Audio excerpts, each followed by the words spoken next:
সুপ্রিয় দর্শক মণ্ডলী, শুভ দুপুর। বাংলাদেশ ও দেশের বাইরে যে যে প্রান্ত থেকে এটিএন বাংলা দেখছেন সবাইকে সাদর আমন্ত্রণ জানাচ্ছি বাইট কেয়ার নিবেদিত সাইবার সিকিউরিটি বিষয়ক টক শো সাইবার টকে। সাথে আছি আমি ইঞ্জিনিয়ার গোলাম সরোয়ার। আপনারা জানেন প্রতি সপ্তাহে আমরা সাইবার নিরাপত্তা সম্পর্কিত ভিন্ন ভিন্ন বিষয় নিয়ে আলোচনা করে থাকি। তারই ধারাবাহিকতায় আজকে আমাদের আলোচনার বিষয় সাইবার হুমকি মোকাবেলায় সরকার ও জনগণের করণীয়। এই বিষয়টি নিয়ে আলোচনা করবার জন্য এটিএন বাংলার স্টুডিওতে আমার সাথে আছেন Abdullah Al Fahim, head of project management A2I, এবং আরও আছেন Mohammad Mehedi Hasan, head of network security Spider Digital. আপনাদের দুজনকে আমন্ত্রণ জানাচ্ছি আজকে বিষয়টি নিয়ে আলোচনা করবার জন্য। আসলে আমরা যে কোনো সিকিউরিটি বলি, নিরাপত্তা বলি বা যে কোনো কাজের ক্ষেত্রে আমাদের নীতিমালা প্রয়োজন। তো সাইবার নিরাপত্তা যদি নিশ্চিত করতে চাই সেক্ষেত্রে সরকারের একটা নীতিমালা থাকা প্রয়োজন এবং সেই নীতিমালা মেনেই আমরা জনগণরা চলবো। তো সেই ক্ষেত্রে এই নিশ্চিত করার জন্য, সাইবার নিরাপত্তা নিশ্চিত করার জন্য সরকারি নীতিমালার ভূমিকা কেমন, মিস্টার ফাহিম সাহেব যদি আলোচনা করেন। যে কোনো দেশের একটি সাইবার সিকিউরিটি নীতিমালা থাকা দরকার। এই প্রয়োজনীয়তা থেকেই কিন্তু বাংলাদেশেও ব্যাক ইন 2006 আমাদের একটি তথ্য যোগাযোগ প্রযুক্তি আইন হয়েছিল, আপনি জানেন, বিগত ইন্টারিম গভর্নমেন্টের সময়। তো পরবর্তীতে যেটা আমরা 2018 সালে আমরা যেটাকে ডিজিটাল সিকিউরিটি অ্যাক্টে পরিণত করেছি, এরই ধারাবাহিকতায় আমরা এটাকে আপডেট করেছি 2023-এ, যেটাকে আমরা বলছি সাইবার সিকিউরিটি আইন। তো এই যে নীতিমালা প্রণয়নের কাজটা কিন্তু আমাদের সেই 6 থেকেই শুরু হয়েছিল। পরবর্তীতে এসে আমরা এটাকে বিভিন্ন প্রয়োজনে, এটাকে বিভিন্ন শেপে ব্যবহার করেছি। কোনো কোনো ক্ষেত্রে ব্যক্তিগত বা রাজনৈতিক প্রয়োজনেও আমাদের বিভিন্ন ধারা উপধারায় 18-তে এবং পরবর্তীতে 23-এ যুক্ত করা হয়েছে, যেটা বিভিন্ন সময়ে সমালোচনা হয়েছে। আপনি জানেন ইতিমধ্যেই তথ্য যোগাযোগ প্রযুক্তি বিভাগের ওয়েবসাইটে কিন্তু এই 2024-এ সাইবার সুরক্ষা যে অধ্যাদেশ হচ্ছে, সেই অধ্যাদেশের খসড়াটাও কিন্তু আমরা জনগণের জন্য উন্মুক্ত করে রেখেছি। উন্মুক্ত করে রেখেছেন খসড়াটা? আমাদের যে NSDA রয়েছে, এটার ওয়েবসাইটে, তথ্য যোগাযোগ প্রযুক্তি বিভাগের ওয়েবসাইটে কিন্তু আপনারা এটা দেখতে পাচ্ছেন। তো এই জায়গাটাতে কিন্তু বর্তমানে যে পূর্ববর্তী সময়গুলোতে 18-র যেই 3-4টা ধারা, 23-এর যে ধারাগুলোতে সমালোচনা হয়েছে, যেই ধারাগুলোর মাধ্যমে মত প্রকাশের স্বাধীনতাকে হরণ করা হয়েছে, বিভিন্ন সময় সাংবাদিকদের প্রতিও যেই জায়গাগুলোতে ব্যক্তিগত আক্রোশের বশবর্তী হয়ে তাদেরকে গ্রেপ্তার করা হয়েছে, বিভিন্ন কাজ হয়েছে, আপনি জানেন এই সাইবার সিকিউরিটি নিয়ে বিভিন্ন সমালোচনা আছে। এই জিনিসগুলোকে আমরা অ্যাটেন্ড করার চেষ্টা করেছি। এবং আপনি জানেন যে সাইবার সিকিউরিটি আইনের অধীনে আমাদের একটি জাতীয় সাইবার নিরাপত্তা এজেন্সি গঠন হয়েছিল। তো এই এজেন্সিটাকেও কিন্তু আমরা এজেন্সি গঠন করেছি, কিন্তু এই এজেন্সির গতি প্রকৃতি কি হবে, এখানে যারা জনবল হবে সেই জনবলরা তাদের দক্ষতা কি হবে, তারপরে এখানে যারা আমলারা যারা আসবেন, আমাদের সরকারি কর্মকর্তারা, তারা কি আসলে সাইবার সাবজেক্ট ম্যাটার এক্সপার্ট হবেন নাকি তারা কোন জায়গা থেকে নিয়োগপ্রাপ্ত হবেন, সে আইনে কিন্তু স্পষ্ট করে বলা ছিল না। বর্তমানে আমরা যেটা চেষ্টা করেছি, এখানে যে সাইবার সিকিউরিটি যে এজেন্সিটা হবে সেই এজেন্সিটা আমরা, আপনারা ড্রাফট খসড়াটা দেখলে বুঝবেন, এবং আমরা ন্যাশনাল যাতে কাজ করতে পারে সেই সক্ষমতা থাকতে হবে। একদম তাই। এখানে 3টা আমরা প্রবিধান রাখার চেষ্টা করেছি। আমরা চেষ্টা করেছি এখানে একটা সার্ট গঠন হবে, একটা সক হবে, এবং একটা ন্যাশনাল কাউন্সিল থাকবে, যে কাউন্সিলের আন্ডারে কিন্তু এই যে কার্যক্রমগুলো করা হচ্ছে সেটা আবার পর্যালোচনা করার বিষয়টা কিন্তু সেখানে যুক্ত করা হচ্ছে নতুন এই সাইবার সুরক্ষা অধ্যাদেশ। আসলে আমাদের যদি কোনো নিরাপত্তা অথবা এই সাইবার নিরাপত্তা যদি নিশ্চিত করতে চাই, তাহলে আসলে সরকারের দিক থেকে একটা নীতিমালা স্ট্যান্ডার্ড করতে হবে এবং সেই নীতিমালা অনুযায়ী আমাদের সবাইকে চলতে হবে, তাহলে এই নিরাপত্তাটা নিশ্চিত হওয়াটা সহজ হয়ে যাবে। একদম তাই। তো এই বর্তমান সাইবার, আমি আরেকটা লাইন যদি আপনার সাথে যুক্ত করি, সাইবার সুরক্ষা অধ্যাদেশ 2024-এ যেটা হচ্ছে, এটা জনগণের সাইবার অধিকার নিশ্চিতকরণে এবং সরকারি যে ডিজিটাল অবকাঠামো রয়েছে এই অবকাঠামোর সুরক্ষা নিশ্চিতকরণের জন্য একটা অন্যতম হাতিয়ার হতে যাচ্ছে। এটা রাজনৈতিক কোনো দমন পীড়নের নিরাপত্তা আসলে রাজনৈতিকভাবে হওয়া উচিত না, কারণ হচ্ছে যে আসলে আমার যেমন ব্যক্তিগত নিরাপত্তা দরকার, সেরকম আমার সম্পদ এবং আমার তথ্য, এই নিরাপত্তা এটারও দরকার, এবং এটা নিশ্চিত করা আসলে সরকারেরই দায়িত্ব। ঠিক তাই। ধন্যবাদ আপনাকে। এই ক্ষেত্রে যদি সরকারি নীতিমালা থাকেও, সেক্ষেত্রে আমরা জনগণ যারা আছি, আমাদের নিরাপত্তা বিষয়ে যখন সরকার নীতিমালা দিচ্ছে এবং ভূমিকা পালন করছে, সেক্ষেত্রে আমাদের সাইবার নিরাপত্তা নিশ্চিত করার জন্য জনগণের ভূমিকা কি, মেহেদি সাহেব যদি আলোচনা করেন। আমরা তো জনগণেরই অংশ, জনগণের একজন প্রতিনিধি হিসেবেই বলছি। অবশ্যই আমাদেরকে জানতে হবে যে সাইবার হুমকিগুলো কি কি আছে এবং আমরা কিভাবে নিজেদেরকে এই সাইবার অ্যাটাকগুলো থেকে আমরা নিজেদেরকে ডিফেন্ড করতে পারি। সো বাধ্যতামূলক আমাদেরকে সাইবার অ্যাওয়ারনেস ট্রেনিং করতে হবে এবং মেনে চলতে হবে। নাম্বার 1 আমি যদি বলি যে সমস্ত ফিশিং লিঙ্ক বা আমাদের যে সমস্ত ম্যালিশিয়াস সাসপিশিয়াস ওয়েবসাইটগুলো আছে এগুলো আমাদেরকে ব্রাউজ করা থেকে বিরত থাকতে হবে। এখন প্রশ্ন আসতে পারে যে কিভাবে বুঝবো, একজন সাধারণ জনগণ কিভাবে বুঝবে যে এই সাইটটা ম্যালিশিয়াস, এটা একটা ফিশিং সাইট? এটা কিন্তু বোঝার কোনো উপায় নেই। সেক্ষেত্রে আমার একটা সলিউশন তো লাগবে, যে এটা দেখে বা একটা সিমটম লাগবে যে এটা দেখে আসলে আমরা বুঝবো যে এটা ম্যালিশিয়াস সাইট, অথবা এইটাকে মানে আমরা যদি ঢুকি তাহলে আমরা ক্ষতিগ্রস্ত হতে পারি, আমার ডাটা ব্রিচ হতে পারে। ভাইরাস টোটাল যে একটা স্ক্যানার আছে, এটা ফ্রি। এখানে আমরা চেক করতে পারবো যে আমাদের ফাইলগুলো ম্যালিশিয়াস কিনা, আমরা এখানে আইপি অ্যাড্রেস বসাই চেক করতে পারবো এটা ব্ল্যাকলিস্টেড কিনা, আমরা এখানে ইউআরএল বসাইতে পারবো, হ্যাশ বসায় আমরা চেক করে ফেলতে পারবো। সো আমরা জনগণ কিন্তু উপকৃত হব যদি আমরা ব্যবহার করি ভাইরাস টোটাল, এবং ইটস ফ্রি, ইটস রিকমেন্ডেড। এবং সেকেন্ড যেটা আমি বলতে চাই সেটা হচ্ছে আমরা যে সমস্ত অ্যাকাউন্টগুলো ইউজ করি সামাজিক যোগাযোগ মাধ্যমে এবং আমাদের অন্যান্য যে সমস্ত অ্যাকাউন্টগুলো আছে, এই অ্যাকাউন্টগুলো যাতে আমরা স্ট্রং পাসওয়ার্ড দিয়ে প্রোটেক্টেড করে রাখি। পারলে আমরা যাতে পাসওয়ার্ড পলিসি করি যে একটা সার্টেন টাইম পর পর এই আমাদের পাসওয়ার্ডগুলো চেঞ্জ করতে হবে। আমাদের যে সমস্ত সফটওয়্যার বা অ্যাপ্লিকেশন আমরা ইউজ করি, আমরা যদি এগুলোকে রেগুলারলি আপডেট করি এবং আমরা যে সিস্টেম ব্যবহার করতেছি আমাদের ল্যাপটপ, আমাদের মোবাইল, আমরা যদি সিকিউর সিস্টেম ব্যবহার করি, আমাদের অপারেটিং সিস্টেমগুলোকে যাতে আমরা সিকিউর করি। এবং অবশেষে আমি যে জিনিসটাতে একদম জোর দিতে চাচ্ছি সেটা হচ্ছে সামাজিক যোগাযোগ মাধ্যমে আমরা যে কন্টেন্টগুলো শেয়ার করব সেটা যাতে যাচাই বাছাই করে শেয়ার করি। এটা আমাদের একটা সামাজিক মানে দায়িত্ব বলে আমি মনে করি। আমরা যদি এই সমস্ত বিষয়গুলো মেনে চলি তাহলে আমরা নিজেদেরকে কিন্তু সাইবার নিরাপত্তা নিশ্চিত করতে পারবো, আমাদের জন্য, জনগণের জন্য করতে পারবো। জি, ধন্যবাদ আপনাকে। এই ক্ষেত্রে আমরা যদি বলি আসলে আমাদের ডাটা বলি আর হচ্ছে সরকারি ডাটা বলি, আসলে আলটিমেটলি ডাটাগুলি সরকারের হাতেই কোনো না কোনোভাবে থাকে যদি আমরা অন্য দেশের ক্লাউডে না রেখে থাকি। তো আলটিমেটলি সরকারের কাছে যে ডাটা আছে সেই ডাটাগুলোও কিন্তু জনগণের ডাটা, কোনো না কোনোভাবে আসলে আমরা জনগণই কানেক্টেড, কোনো সার্ভিস নিতে যাচ্ছি গভর্নমেন্টের থেকে, গভর্নমেন্ট আমাদেরকে সেবা দিচ্ছে। তো আলটিমেটলি আমাদের ডাটা কিন্তু সরকারের কাছেই গচ্ছিত থাকে।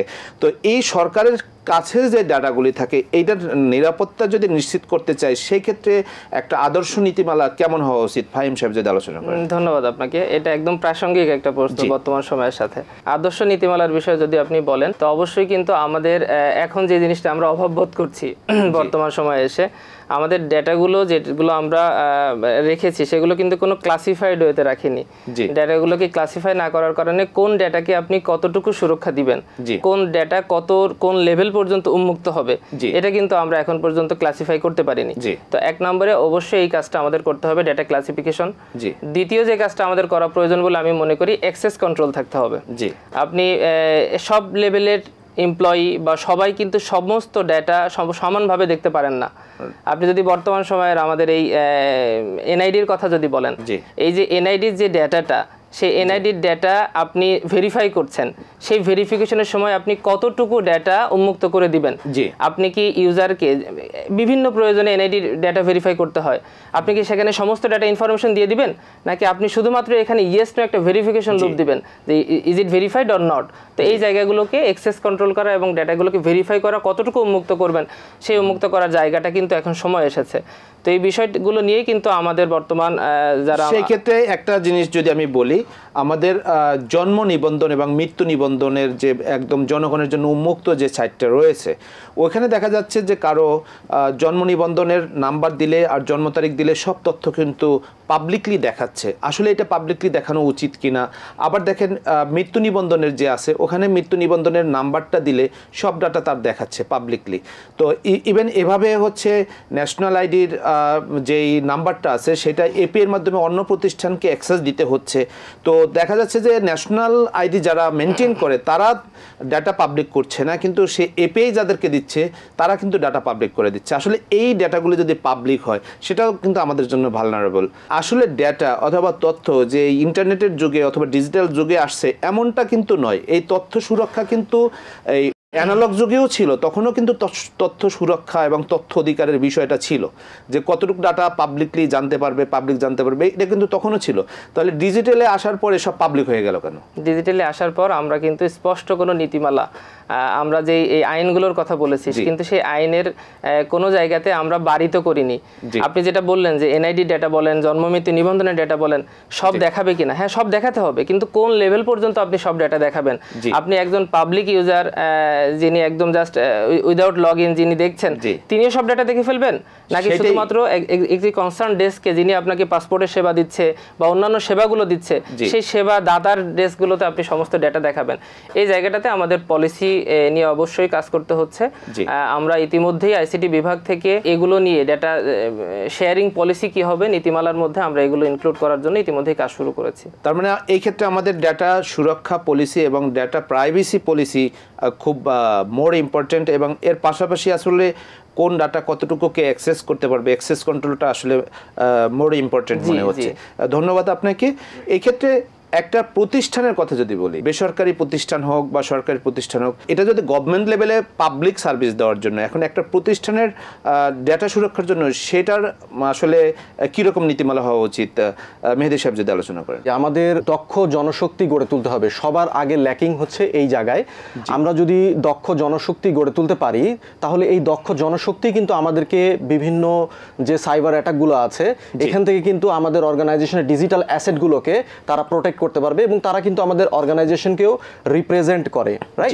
সো এক্ষেত্রে তথ্য সুরক্ষা যেটা আপনি বলতে চাইলেন, এই তথ্য সুরক্ষার জন্য কিছু ইনিশিয়েটিভ তো আমাদের নেওয়া উচিত। আমাদের কিছু নীতিমালা এখানে হয়তো আছে, হয়তো এক্সিকিউশন বা নিতে হবে আমাদেরকে।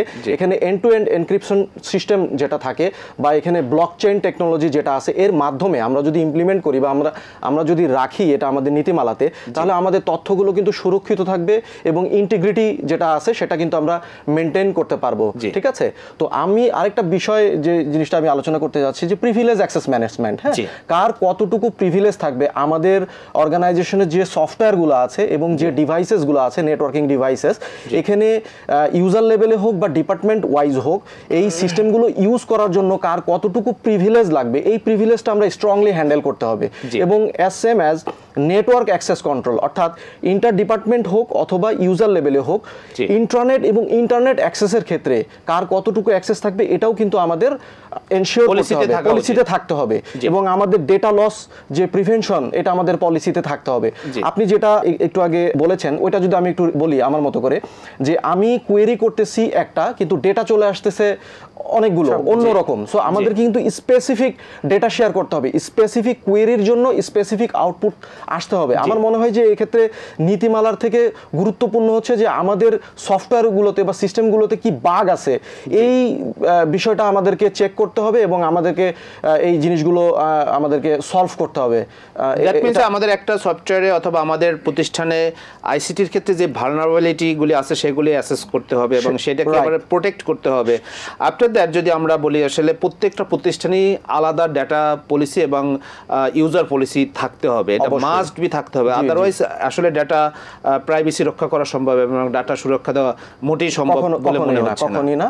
আমি যদি একটু মেহেদী সাহেবের সাথে অ্যাড করি, দেখেন আমাদের ইন্ডাস্ট্রিগুলোতে এই প্র্যাকটিসটা এখন হচ্ছে বা কোনো কোনো ক্ষেত্রে অফিসগুলোতে হচ্ছে।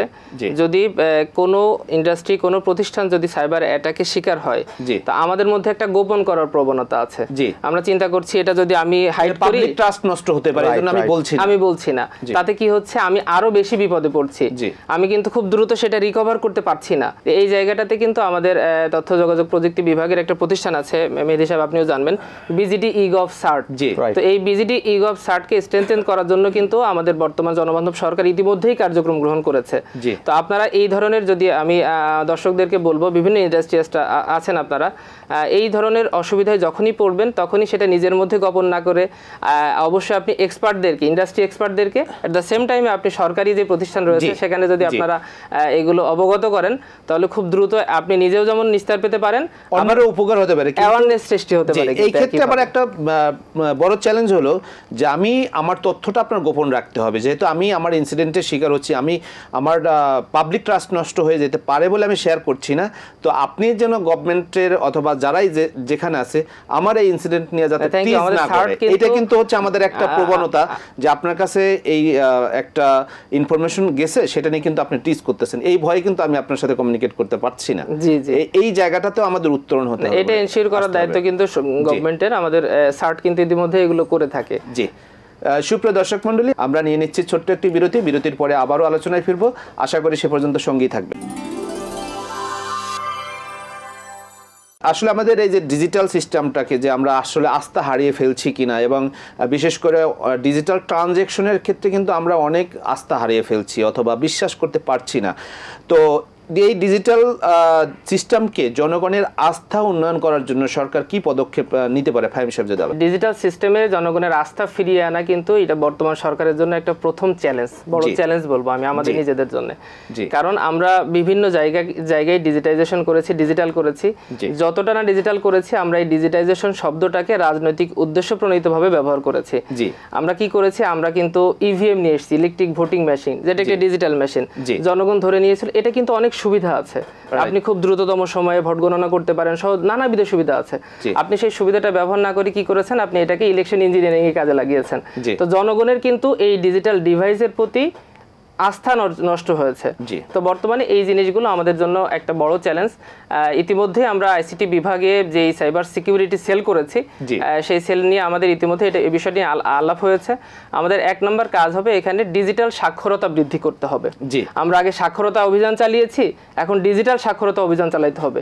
জনগণের মধ্যে পাবলিক অ্যাওয়ারনেস বৃদ্ধি করতে হবে এই সাইবার সিকিউরিটির উপরে। আমাদের এটাও কিন্তু পাবলিক অ্যাওয়ারনেসই করছি আমাদের এই প্রোগ্রামের মাধ্যমে। না, থ্যাংক ইউ। এজন্য আমি আপনাকে এবং বাইট কেয়ারকেও ধন্যবাদ জানাচ্ছি। তো এই যে পাবলিক অ্যাওয়ারনেসের পাশাপাশি আরো যে কাজগুলো আমাদের করতে হবে, আমাদের স্বচ্ছতা এবং জবাবদিহিতা নিশ্চিত করতে হবে। পাবলিকের এই ট্রাস্টটা অর্জন করতে হবে যে না, তুমি গভর্নমেন্টের কাছে এই ডেটাগুলো রাখতে পারো, এটা প্রোটেক্টেড ওয়েতে থাকবে। এই জায়গাগুলো আমাদের জন্য অনেক বেশি চ্যালেঞ্জের। তো আমরা এই জিনিসগুলো নিয়ে কাজ শুরু করেছি ইতিমধ্যেই। ধন্যবাদ আপনাকে। এখানে একটা সবচেয়ে বড় গুরুত্বপূর্ণ বিষয় হচ্ছে যে ডিজিটাল মাধ্যমে আসলে একটা শেয়ার দিলে 1000, 2000, 1 লাখ লোকের কাছে একটা নিউজ পৌঁছে যাচ্ছে, একটা পোস্ট পৌঁছে যাচ্ছে। তো এই নিউজটা যদি ভুয়া হয় তাহলে কত গুণ অনেক জন লোক মানে এফেক্টেড হয়েছে। তো এই ভুয়া খবর এবং সাইবারের যে প্রচারের ক্ষেত্রে কীরকম প্রভাব ফেলে এই ভুয়া খবরগুলি? এই সাইবার প্রোপাগান্ডা বা যে ফেক নিউজ, এটা আসলে একজন মানুষ বা একজন ইন্ডিভিজুয়াল যেভাবে ক্ষতিগ্রস্ত হয়, তেমনিভাবে একটি কোম্পানিও বা একটা অর্গানাইজেশনও ক্ষতিগ্রস্ত হয় সামাজিকভাবে এবং আর্থিকভাবে। কখনো কখনো বিভিন্ন ধরনের সামাজিক প্রোপাগান্ডায় সরকারও কিন্তু অস্থিতিশীল হয়ে যায়।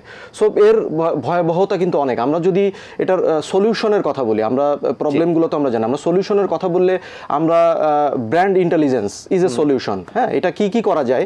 এই ব্র্যান্ড ইন্টেলিজেন্সের মাধ্যমে আপনি কিন্তু সোশ্যাল মিডিয়া মনিটর করতে পারবেন, আপনি কিন্তু ব্র্যান্ড মনিটরিং করতে পারবেন। ব্র্যান্ড মনিটরিং মিনস আপনার যে প্রোডাক্ট আছে, এই প্রোডাক্ট নিয়ে কি প্রোপাগান্ডা ছড়াচ্ছে এটা কিন্তু আপনি বের করে ফেলতে পারবেন। হ্যাঁ, এখানে আপনি ফিশিং ডিটেকশন করতে পারবেন, ফেক অ্যাপ্লিকেশন ডিটেকশন করতে পারবেন, এখানে আপনি ফেক যে প্রচারণা যেগুলো হচ্ছে, হ্যাঁ, এইগুলা ডিটেক্ট করতে পারবেন এবং স্প্যামিং ডিটেকশন করতে পারবেন। তো এটা তো গেল ডিটেকশন পার্ট, এর তো সলিউশন আছে। বাট এটা কিভাবে আমরা প্রিভেন্ট করব, আমরা কিভাবে এর অ্যাকশনটা নিব? সো এটাকে বলে টেক ডাউন অ্যান্ড ডিসরাপশন। হ্যাঁ, তো এখানে প্রথমে আমরা অ্যাডভাইসারি ডিসরাপশন করতে পারি, যেটা প্রতিপক্ষকে আমরা একটু বিব্রত করতে পারি। আমরা কিন্তু সোশ্যাল মিডিয়া যে প্রোফাইল আছে, ফেক প্রোফাইল, এগুলো কিন্তু টেক ডাউন করে দিতে পারি। আমরা চাইলে এখানে কাউন্টার ইন্টেলিজেন্স কালেক্ট করতে পারি, আমরা কিন্তু থ্রেট অ্যাক্টর ইনভলভ করতে পারি। সো এটা আমরা আসলে সম্মিলিতভাবে করতে হবে। এটা আসলে আমাদের যে কর্পোরেটস আছে, আমাদের যে ল এনফোর্সমেন্ট এজেন্সিস আছে এবং সরকার আছে, আমরা যদি সম্মিলিতভাবে কাজ করি, আমি শিওর যে এই ফেক নিউজ বা সাইবার প্রোপাগান্ডা, যেটা আসলে আমাদের সমাজকে, আমাদের দেশকে অস্থিতিশীল করে তুলতে পারতেছে, এটাকে আমরা কন্ট্রোল করতে পারবো। আসলে নিরাপত্তার বিষয় সম্মিলিত ছাড়া হয়ও না। আমি যদি একা নিরাপত্তা দিতে চাই তাহলে এটা সম্ভব না। আসলে সম্মিলিতভাবে এই নিরাপত্তার বিষয়টা চলে আসে। তো সেক্ষেত্রে আমরা যদি বলি আসলে এই নিরাপত্তা মানে সম্মিলিত কথাটা যদি বলতে যাই, একটা কমিউনিটি বেসড তৈরি হতে হয়, তাহলে আমাদের এই সাইবার নিরাপত্তা বাড়ানোর জন্য এই কমিউনিটি ওয়াইজ হতে পারে, ভার্সিটি ওয়াইজ, প্রতিষ্ঠান ওয়াইজ, বিভিন্ন কমিউনিটি ওয়াইজ হ্যাকাথন হতে পারে। এই জাতীয় মানে এই জাতীয় অনুষ্ঠান করার মাধ্যমে সাইবার নিরাপত্তা কিভাবে বাড়ানো যায়, ফাহিম সাহেব যদি আলোচনা করেন। হ্যাকাথনের বিষয়টা এনেছেন। ইতিমধ্যে আমাদের তথ্য যোগাযোগ প্রযুক্তি উপদেষ্টা মহোদয় আমাদের আইসিটি বিভাগকে ইতিমধ্যে নির্দেশনা দিয়েছেন। আপনি জানেন যে আমাদের আইসিটি বিভাগে ডিপার্টমেন্ট অফ আইসিটি রয়েছে, তারপর আইডিয়া প্রকল্প রয়েছে, তাদেরকে এই জায়গাটাতে গুরুত্ব আরোপ করতে বলা হয়েছে। বিশেষ করে যারা তরুণ প্রজন্ম, যারা জেনজি, যারা আমাদেরকে এই নতুন বাংলাদেশের স্বাদ দিল, তাদেরকে ইনক্লুড করা যায় কিভাবে। ওই জেনারেশনটা কিন্তু আমাদের চেয়েও অনেক বেশি অ্যাডভান্স। তো আমরা যদি বিশ্ববিদ্যালয়গুলোতে জাতীয়ভাবে হ্যাকাথন আয়োজন করতে পারি। ওই হ্যাকাথনের মাধ্যমে কিন্তু আমরা নতুন কিছু এক্সপার্টকে নিয়ে আসতে পারি। এই এক্সপার্টদেরকে আমরা আমাদের যে সরকারি যে সিস্টেমগুলো রয়েছে সেই সিস্টেমের ভালনারেবিলিটি টেস্ট সহ বিভিন্ন প্রয়োজনে কিন্তু আমরা তাদের ওই মেধাটাকে কাজে লাগাতে পারি। তো এই নির্দেশনার আলোকে আমরা ইতিমধ্যেই তথ্য যোগাযোগ প্রযুক্তি বিভাগ থেকে উদ্যোগ গ্রহণ করা হয়েছে। বিশ্ববিদ্যালয় পর্যায়ে বিশ্ববিদ্যালয়ে গিয়ে জাতীয় পর্যায়ে একটি ন্যাশনাল হ্যাকাথনের বিষয়ে আমরা প্রতিযোগিতা হতে পারে, আমরা ইতিমধ্যে এটা নিয়ে পরিকল্পনা গ্রহণ করেছি। ধন্যবাদ আপনাকে। আর একটা বিষয় হচ্ছে আসলে আমাদের সাইবার নিরাপত্তা যেহেতু টেকনোলজির সাথে সম্পৃক্ত, সেক্ষেত্রে নিত্য নতুন টেকনোলজি আসছে। তো টেকনোলজিক্যাল ইনোভেশন কিভাবে আসলে এই সাইবার থ্রেট মোকাবেলায় সহযোগিতা করে, মেহেদী সাহেব যদি আলোচনা করেন। ভালো কোশ্চেন। এখন আমরা এআই এবং মেশিন লার্নিং ইউজ করে আমরা কিন্তু বিভিন্ন ধরনের অ্যাটাক প্যাটার্ন এবং অ্যাটাক টাইপ সম্পর্কে জানতে পারি, অ্যানালাইসিস করতে পারি এবং নেক্সট যে অ্যাকশন প্ল্যান হবে সেটা কিন্তু আমরা ডিফাইন করতে পারি। এটা কিন্তু ছিল, আমরা জানি যে নেক্সট জেনারেশন যে ফায়ারওয়ালগুলো আছে এই ফায়ারওয়ালগুলো থ্রেট ডিফেন্ড করে আসলে সিগনেচারের বেসিসে। সো এই সিগনেচারগুলো কিন্তু তখনও এই অ্যাটাক প্যাটার্ন এবং অ্যাটাক টাইপ অ্যানালাইসিস করেই কিন্তু ওইএমরা এই সিগনেচারগুলো তৈরি করতো। এখন এই সলিউশনগুলো আসলে টেকনোলজিক্যাল রেভলিউশনের কারণে বলেন এটা আমাদের কাছে চলে আসছে, ঠিক আছে। সো এখানে আরও হইতে পারে যে এন্ড টু এন্ড এনক্রিপশনের কথা আমি এর আগেও বললাম, বা আমরা এই সমস্ত ডেটা ট্রান্সফারের জন্য আমরা ব্লকচেইন টেকনোলজিকে আমরা ইউজ করতে পারি। আমরা বিভিন্ন ধরনের ডিজিটাল অ্যাসেট আছে আমাদের অর্গানাইজেশনগুলোতে, গভর্নমেন্টগুলোতে।